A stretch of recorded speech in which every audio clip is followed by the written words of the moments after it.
This channel does not promote or encourage any illegal activities. All contents provided by this channel is meant for educational purpose only. Stock market is unpredictable और elections के time पे तो और भी ज्यादा unpredictable, क्योंकि stock market affect होती है लोकल एंड ग्लोबल इवेंट्स और न्यूज से।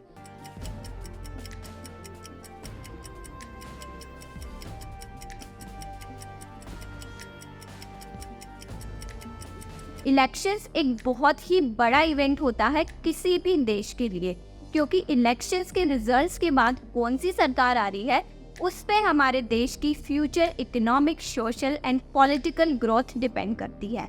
और पॉलिटिक्स तो शेयर मार्केट से भी ज़्यादा अनप्रिडिक्टेबल होती है। कैसे?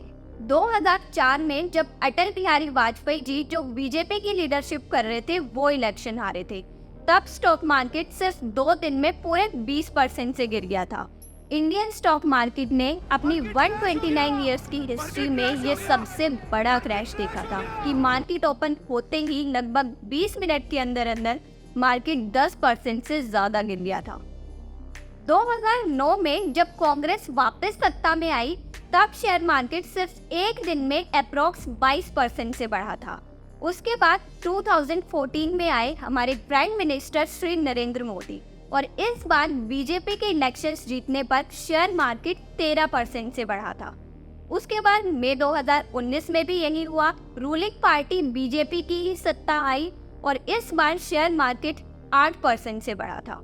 लेकिन अब 2024 में क्या होगा? इलेक्शंस के रिजल्ट्स काफ़ी अनसर्टेन होते हैं, इसलिए हमें मार्केट में वॉलेटिलिटी देखने को मिलती है। लेकिन हम एज एन इन्वेस्टर इस वॉलेटिलिटी रिस्क को कम कर सकते हैं अपनी इन्वेस्टमेंट्स को लॉन्ग टर्म तक होल्ड करके, क्योंकि इलेक्शंस के दौरान या इलेक्शंस के बाद मार्केट कितनी भी वॉलेटाइल रही हो, मार्केट कितना भी नीचे आ गया हो, लेकिन अगर हम पिछले सालों का ट्रेंड देखें तो मार्केट साल के एंड में एक पॉजिटिव एंड पे आ जाती है। इलेक्शन रिजल्ट्स के बाद इलेक्टेड गवर्नमेंट अपने प्लान्स बताती है, अपना बजट बताती है और उसके अकॉर्डिंग ही इन्वेस्टर्स इन्वेस्ट करते हैं। तीसरे टर्म में दुनिया की पहली 3 इकोनॉमीज में एक नाम भारत का होगा और कॉन्सिक्वेंटली हमारी इंडियन इकोनॉमी ग्रो करती है। लेकिन अगर इलेक्शंस के रिजल्ट्स लोगों की एक्सपेक्टेशंस के अकॉर्डिंग नहीं होते तो मार्केट में भूचाल आ जाता है, जैसे 2004 में हुआ था जब वाजपेयी जी रूलिंग पार्टी में थे और वो इलेक्शंस हार गए थे। इन्वेस्टर्स ये डिसाइड करने से पहले कि उन्हें कौन सा स्टॉक बाय करना है या उन्हें अपने पोर्टफोलियो में से कौन सा स्टॉक सेल करना है, वो रीसेंट न्यूज़ और हैपनिंग्स को एनालाइज करते हैं। अगर किसी कंपनी की मार्केट में पॉजिटिव न्यूज़ आ रही है तो मार्केट में उससे पॉजिटिव सेंटिमेंट्स बनते हैं और इन्वेस्टर्स उस स्टॉक को बाय करना स्टार्ट कर देते हैं। ऑन द अदर हैंड, अगर किसी कंपनी की नेगेटिव न्यूज़ सुनने को मिलती है और लोगों के पास उस कंपनी के स्टॉक्स ऑलरेडी हैं, तो वो उस स्टॉक को बेचना स्टार्ट कर देते हैं। फॉर एग्जाम्पल, अभी जब पेटीएम की नेगेटिव न्यूज़ आई थी तो जिन लोगों के पास पेटीएम के शेयर्स होंगे उन्होंने उसको सेल करना स्टार्ट कर दिया। वहीं जब जोमेटो की पॉजिटिव न्यूज़ आई तो लोगों ने जोमेटो के शेयर्स बाय करना शुरू कर दिया। तो न्यूज़ पे मार्केट के सेंटिमेंट्स डिपेंड करते हैं और ग्लोबल न्यूज़ भी इंडियन स्टॉक मार्केट को काफ़ी अफेक्ट करती है। मार्केट की परफॉर्मेंस सिर्फ इलेक्शन से ही इम्पैक्ट नहीं होती, इलेक्शंस के टाइम और भी कई फैक्टर्स होते हैं जिससे मार्केट अफेक्ट होती है, जैसे election manifesto, exit poll, economic policies, popularity of the leader, foreign investment etcetera. जब इलेक्शंस के रिजल्ट्स एज पर एक्सपेक्टेशंस नहीं होते, जब लोगों को लगता है कि ये इस पर्टिकुलर XYZ पार्टी ही जीतेगी, लेकिन वो पार्टी ना जीत के कोई और पार्टी इलेक्शंस जीत जाती है, तब मार्केट में शॉर्ट टाइम पीरियड के लिए वॉलेटिलिटी आ जाती है। लेकिन धीरे धीरे साल के एंड तक मार्केट में करेक्शन होता है और वापस से मार्केट सेंटिमेंट्स फंडामेंटल से अलाइन हो जाते हैं, मैच हो जाते हैं।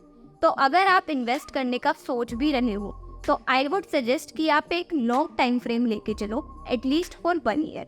इलेक्शन रैली जैसे इवेंट्स मीडियम और लॉन्ग टर्म इन्वेस्टमेंट में ज़्यादा मैटर नहीं करते, लेकिन शॉर्ट टर्म इन्वेस्टमेंट में आपको मैसिव चेंजेस देखने को मिल सकते हैं।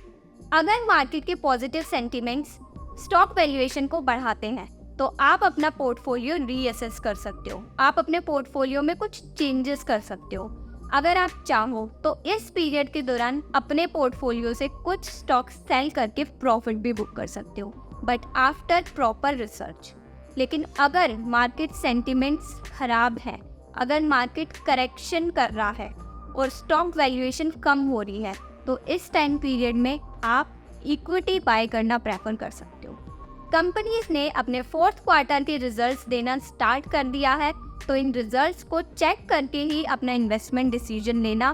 पी रेशियो ज़रूर चेक कर लेना, क्योंकि it is very necessary to check fundamentals before investing.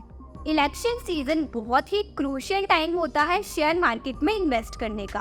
कुछ इन्वेस्टर्स तो इसे बेस्ट टाइम मानते हैं अपना गेन बुक करने का, लेकिन इन्वेस्टर्स को सिर्फ मार्केट को टाइम नहीं करना चाहिए बेस्ड ऑन इलेक्शन आउटकम।